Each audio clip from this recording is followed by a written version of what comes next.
Les amis, salut à tous, j'espère que vous allez très bien. On se retrouve aujourd'hui pour l'avant-match FC Barcelone, FC Valence. C'est parti.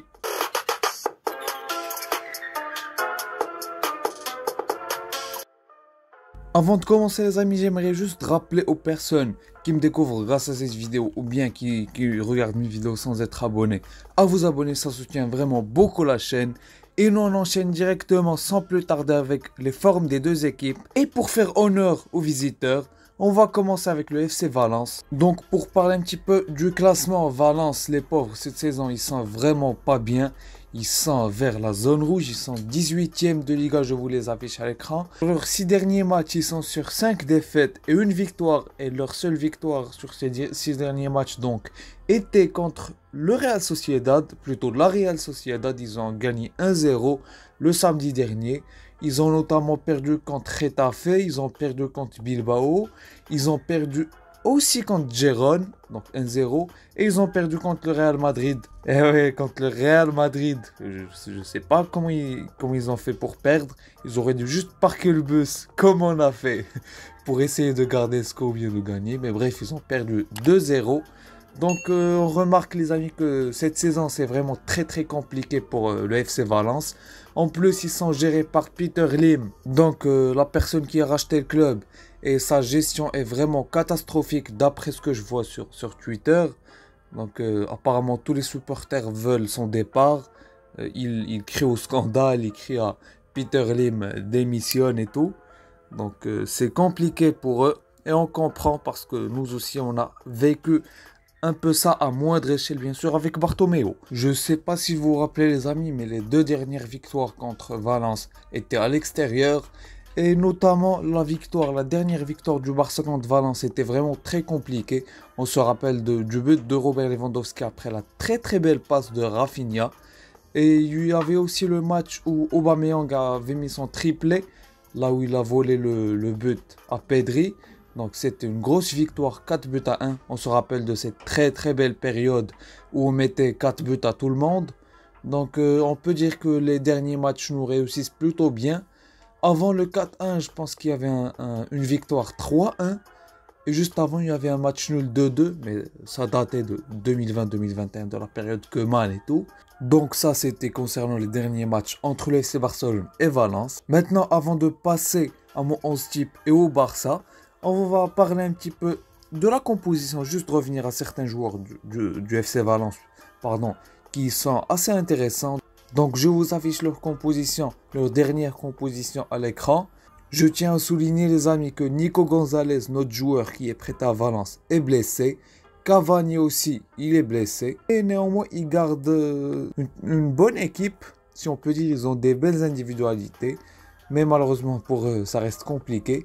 Donc en parlant d'individualité, Mamardashvili, leur gardien de but, il est vraiment pas mal. Il est beaucoup sollicité, il répond vraiment présent à ce que je vois quand je regarde le FC Valence.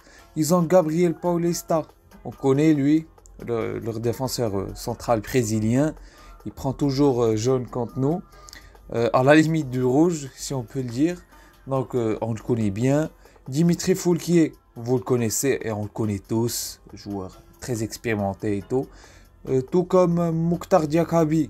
Bien sûr, lui aussi, joueur très physique, on le connaît. Ils ont Lato en latéral gauche, lui aussi on connaît. Almeida, on connaît pas mal. Guillamon, lui aussi. Musa, le jeune, je pense qu'il est américain. Ouais, tout à fait, il vient des États-Unis. Donc Yunus Moussa, c'est un très bon joueur. En plus, il est jeune, il a 20 ans. Donc très prometteur. Castillejo, ancien de Villarreal, il était parti en Serie A, bref, lui on connaît. Et en attaque, ils ont Hugo Duro et Lino. Eux aussi, on connaît très bien. Donc les gars, comme vous voyez, ils ont quelques petites individualités. Et ils ont pas mal de blessés qui auront pu les aider à grappiller des points. Mais malheureusement, ils n'ont pas de chance. En plus de la mauvaise gestion de Peter Lim. Donc assez compliqué pour eux. José Gaya, leur joueur phare et le joueur éternellement lié au Barça comme remplaçant pour Jordi Alba, mais qui n'est jamais titulaire devant Jordi Alba en Espagne. Bref, on va pas parler de ce sujet dans cette vidéo. Donc José Gaya, malheureusement, il est blessé. Force à lui et bon rétablissement à lui. C'est un bon joueur de Liga. Et avant de passer au FC Barcelone, les amis, j'ai oublié de vous mentionner un petit truc assez intéressant. Donc, sur leur banc, ils ont des bons joueurs et des joueurs prometteurs. Je vous les affiche. Donc, sur le banc, ils ont un joueur comme vous connaissez très bien, Iliach Moriba. Donc, vous le connaissez, ancien du Barça. Il a voulu un gros salaire et il est parti. Donc, il a choisi l'argent. Tant pis pour lui. Ou bien tant mieux pour lui. Justin Kluivert, l'ancien joueur du OGC Nice, je pense, si je ne me trompe pas. Désolé pour les amateurs de Ligue 1. Mais je pense qu'il est passé par Nice. Donc lui, c'est un joueur très intéressant, très rapide. Il nous a causé assez de mal, pas mal de mal plutôt, sur le match aller. Donc joueur à suivre. Et on passe directement au FC Barcelone, les amis. Donc avant de passer au 11 type, on va parler un petit peu des joueurs qui seront de retour, des suspendus et tout. Donc je vous affiche à l'écran. Andreas Christensen sera de retour et sera apte. Il était sur le banc contre le Real Madrid, donc il doit être à 100%. Xavi Hernandez est suspendu, donc il ne sera pas sur le banc. Ce sera Oscar Hernandez, je vous l'affiche, je pense que vous le connaissez bien sûr. C'est le frère à Xavi et son assistant. Donc c'est lui qui sera aux commandes et qui sera sur le banc demain. Et pour finir, Pablo Gaviria. Bien sûr, Gavi sera suspendu et donc ne sera pas là pour le match contre Valence. Et j'ai oublié un petit truc, les amis. Robert Lewandowski est de retour à l'entraînement, mais il s'entraîne en solo, donc il s'entraîne individuellement, il s'entraîne tout seul. Donc bonne nouvelle avant le match contre Bilbao, qui sera là dans plus d'une semaine, je pense. Les joueurs auront l'occasion de se reposer. Et c'est parfait pour faire la transition avec mon 11 type. Je vous l'affiche à l'écran, classique, Ter Stegen dans les buts. En charnière centrale, j'ai choisi de mettre Christensen et Koundé. Pourquoi? Parce que Christensen sera de retour. En plus, qui s'est reposé contre le Real Madrid, il n'a pas joué. Jules Koundé sort d'un très très bon match contre le Real Madrid. Il nous a pondu une masterclass sur Karim Benzema. Il a été très bon, donc vaut mieux lui donner le pauvre un petit peu de continuité en défense centrale, sachant qu'il se fait trimballer à droite, à gauche, comme du n'importe quoi. Donc vaut mieux mettre Jules Koundé en défenseur central. On en reparlera de l'autre sujet qui est recruté comme latéral droit dans une prochaine vidéo. N'hésitez pas à vous abonner pour ne pas louper les prochaines vidéos. J'en profite pour faire ma pub.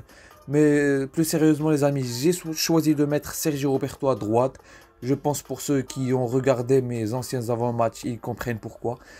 Je m'explique, parce que Rafinha à Leeds et au Brésil, bref, presque toute sa vie, il rentre vers l'intérieur. Et là au Barça, Xavi lui demande de coller la ligne de touche et essayer d'étirer au maximum le bloc adverse. Donc pour profiter au maximum de la largeur du terrain, que vous connaissez les principes de jeu de position quoi. Mais malheureusement Rafinha, il a tendance à être stéréotypé et à rentrer sur son pied gauche. C'est pour ça que j'ai choisi de mettre Sergio Roberto. Pourquoi? Parce que quand Rafinha va rentrer vers l'intérieur sur son pied gauche et essayer de centrer ou bien délivrer une petite passe en retrait ou un truc comme ça, Sergio Roberto, lui, il a tendance à prendre le couloir et à prendre la profondeur.